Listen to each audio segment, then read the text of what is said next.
guys, நான் உங்க டீஷா.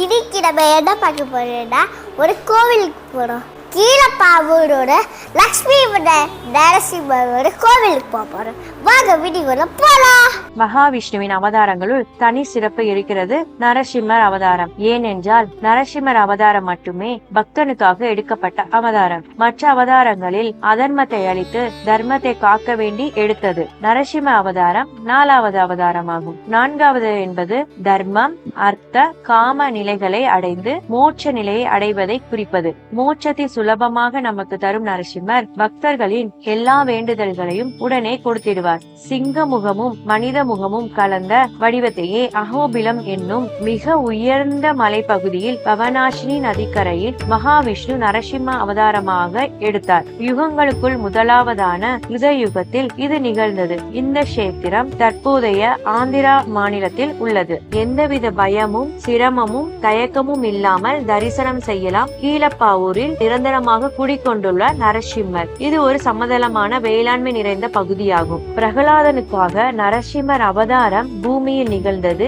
வெறும் 2 நாளிகை மட்டுமே. பிரகலாதனின் தாத்தா காஷியப்பரால் நரசிம்மரை தரிசனம் செய்ய இயலாமல் போயிற்று. அதனால் தவம் இருக்க முயன்ற போது அவருடன் வருண பகவான் மற்றும் சுகோஷன் தவம் இருந்தனர். பல ஆண்டுகள் நீடித்த தவத்தின் பயனால் அசுரிரி ஒன்று ஒழித்தது. பொதிகை மலையில் மணிமுக்தா தீர்த்தத்தில் நீராடி அங்கு இருந்து 40 கல் தொலைவில் வடக்கே சித்ரா நதிக்கரையில் தவத்தை தொடருங்கள், நரசிம்மர் தரிசனம் காண்பீர்கள் என்றது. அதே மாதிரி அவர்களும் செய்தனர். அக்கணமே மகாவிஷ்ணு ஸ்ரீதேவி பூதேவியுடன் மகா உக்கரமூர்த்தியாக 16 திருக்கரங்களுடன் நரசிம்மர் வடிவில் அவதார ஸ்வரூபியாக காட்சி கொடுத்தார். காஷ்யப்ப முனிவர் அதற்கு பிரபு, பக்தர்களுக்காகவே இந்த கஷேத்திரத்தில் வீற்றிருந்து விருப்பங்களை நிறைவேற்றி அருள்பாலிக்க வேண்டும் என்று வேண்டியதும் அப்படியே ஆகட்டும் என்றபடி நரசிம்மர் அர்ச்சாவதார திருமேனியில் நிரந்தரமாக குடிக்கொண்டு விட்டார். நரசிம்மமாக குடிக்கொண்டதால் சாயரட்ச வேளையில் சிங்க கர்ஜனை ஒழித்துக் கொண்டே இருந்துள்ளது. நரசிம்மர் ஆவேசமாக இருப்பதாக கருதிய பக்தர்கள்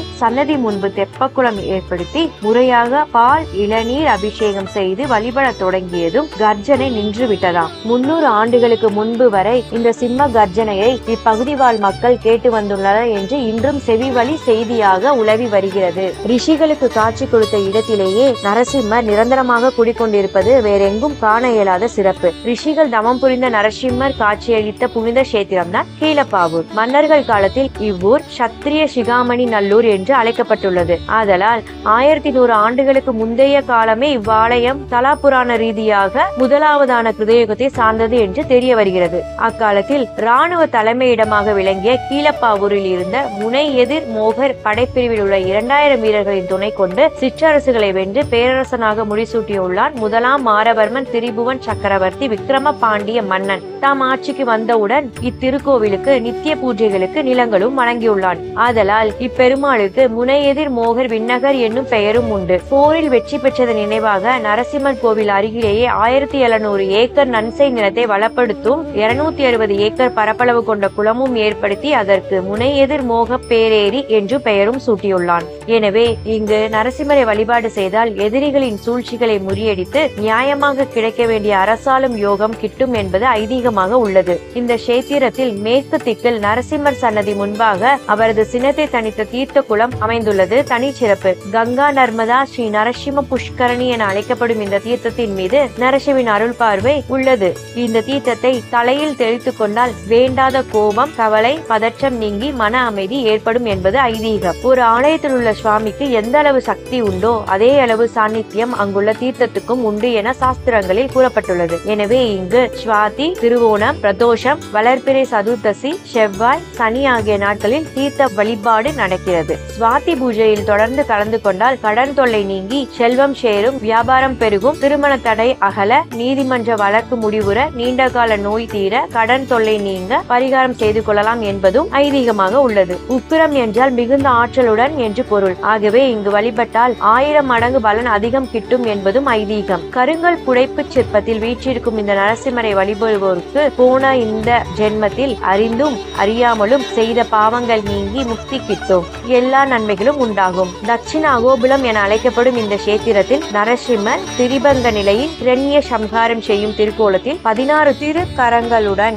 எழுந்தருளியுள்ளார். சூரியனும் சந்திரனும் வெண்சாமரம் வீசி சாந்தப்படுத்தி கொண்டிருக்க தலையில் கிரீடத்துடன் காட்சி தரும் நரசிம்மரை நாரதர், பிரகலாதன், அவனுடைய தாய் தாத்தா காஷ்யப மகரிஷி ஆகியோர் சரணடைந்து வணங்கி நிற்க அவர்களை ஆசீர்வதித்துக் கொண்டிருக்கிறார் நரசிம்மர். லக்ஷ்மி நரசிம்மர் கோவிலுக்கு வந்தாச்சு. நான் உள்ள போயிட்டு வரோம். அதுக்குள்ள நீங்க சப்ஸ்கிரைப் பண்ணிருங்க. எல்லா சாமி பார்த்துட்டு முடிச்சாச்சு. இப்ப நம்ம தெப்பக்குளத்துக்கு போலாம்.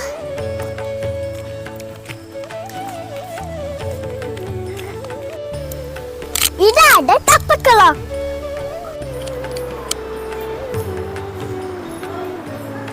கோவிலுக்கு போய் இப்போ வீட்டுக்கு வந்துட்டோம். இந்த வீடியோ பிடிச்சிருச்சுன்னா லைக் பண்ணுங்க, கமெண்ட் பண்ணுங்க, ஃப்ரெண்ட்ஸ் எல்லாருக்கும் ஷேர் பண்ணுங்க. பாய்.